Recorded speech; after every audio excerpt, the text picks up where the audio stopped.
it's an honor to sit next to Jim Trotter and Steve Wyche and try to unpack everything that we heard Friday, everything that we heard last night, gentlemen, and everything that we now try to piece this story together with today. Don't know where to start, Steve? Well, I mean, I thought it was interesting listening to Omar, Jim, where he says, hey, Jon Gruden told me that, talking about Carl Nassib, like, oh, you know, I really appreciate what Carl Nassib is, and once you get to know him, this and that, which really runs exactly parallel to his emails. Like, hey, I'm going to be very good to people to their faces, but behind closed doors, I'm going to say things counter to what that tweet we showed Emmanuel Acho that maybe are intended to hurt people, but only to the people whose ear I have, who I'm cool saying this to. Disingenuous. Yes, exactly. That's exactly what's going on. And Jim, you and I probably heard from a lot of people. I've heard from several executives saying, hey, look, especially those of color, you know, let's not pretend that this isn't going on all over the NFL right now. You know, there's people right now scrubbing those emails from years ago, because in corporate America, let's just not, you know, this is how it is. We as people of color, I'm sure a lot of the people from the LGBTQ community who were offended by this, they know this. People are cool to their faces and they go behind doors and tell certain jokes and things like this. But real quick, let's kind of look at this in two parts. There's the Raiders part, which, look, all they did was hire Jon Gruden. Jon Gruden sent these emails when he was an employee of ESPN, right? Which is a partner of the NFL. Which is a partner of the NFL. So for Mark Davis to be kind of put in a position to fire Jon Gruden, that's not on him, right? That part is not on him. This is either the NFL or Jon Gruden taking action. So now let's get to the NFL's part. You heard me just talk about Jon Gruden felt very comfortable sending these to Bruce Allen. For 7 years. For 7 years. We keep emphasizing these emails are 7 years. On company email. Company email. Well, what did Bruce Allen say? What did other people with the Washington football team say about this? Because you're not telling ethnic jokes or using homophobic language to people randomly. You're saying it to people that you're cool with, who kind of are of like mind. So the fact that we don't know what the responses were or what was said to Gruden to prompt these things is really kind of annoying, Jim, because we would not know, and let's make this abundantly clear, we would not know about any of these if the NFL was not investigating the Washington football team for workplace misconduct and sexual misconduct and allegations by several women into a football team who received a $10 million fine and taking owner Dan Snyder out of day-to-day operations. That was the punishment he got.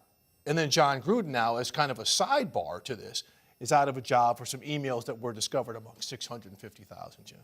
Yeah, let me say this to you both first. I speak for myself, not for anyone else up here, not for Steve or anyone else.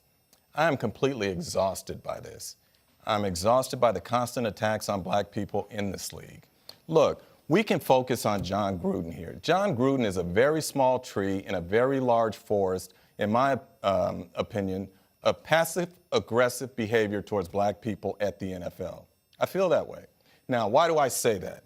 Number one, when you look at the leadership of this league, we are not represented. You look at the league office. I was told there are 11 executive vice presidents, only 2 of color. You look at our NFL media group, where we're covering a player population that is 70% black. There are no blacks in decision-making positions at senior management level here at the NFL Network. So now let's go to on the field, where we talk about head coaches and general managers. For 3 years now, we've been told that the reason that there is a lack of diversity among those hires is because of the lack of a pipeline. That's ridiculous. Yep. It is utterly ridiculous. What we have here is Jon Gruden saying out loud, at least on paper, what many, well, I shouldn't say many, because I don't think there are many, what some at the highest levels of the NFL feel about black people. And that's disturbing to me.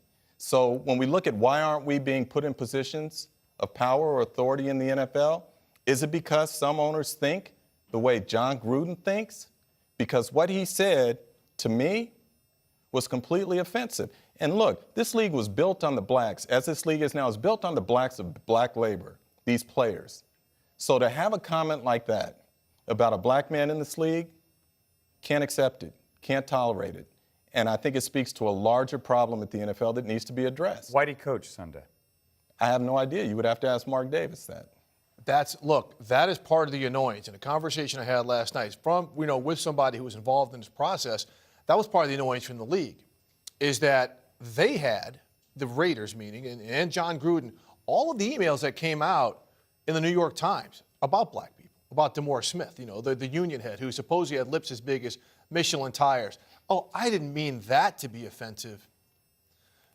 About, with homophobic language, with things that they've had this since Friday. And the fact that Jon Gruden stood up there post-game saying, hey, I'm sorry, this and that, let's keep it moving. Then came out yesterday, hey, I'm done, I don't have a racist bone in my body, let's keep it moving. And the league's like, we got all these receipts. We have all these receipts on you right now. You better do something here. Can I say this? Look, the thing that's most disturbing here is that Jon Gruden was talking to a club president. Yep. He was talking to someone who is responsible for hiring and firing in the NFL at the highest levels. So whenever we are told that there's a lack of pipeline for black people to these positions, we as blacks knew, or I'll speak for myself, I knew that was BS. So now when we read what Jon Gruden said, to me, that speaks to the culture of why potentially some of these people are not being hired in these positions. And the NFL needs to do something about it. Me personally, I'm tired of slogans. I'm tired of hashtags. I'm tired of black national anthems before the game. Action speaks louder than word. And at some point, the league has to step up here and make change. All right, Steve, how will it change? How will this story change things, if at all? Look, we've thought things were going to change.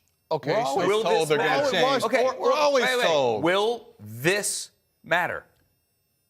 I mean, I think it'll matter maybe in a micro level, in terms of maybe the Raiders go out and they make a concerted effort. And look, this is a franchise that's been pioneering in terms of diversity. Art Shell, Amy Trask, Tom Flores. Tom Flores. I mean, so that maybe they go out and they hire a diverse coaching candidate. But in terms of what Jim's talking about, macro, I mean, you could try to go up to the next level of the office building right now, and things get a little bit more homogenous.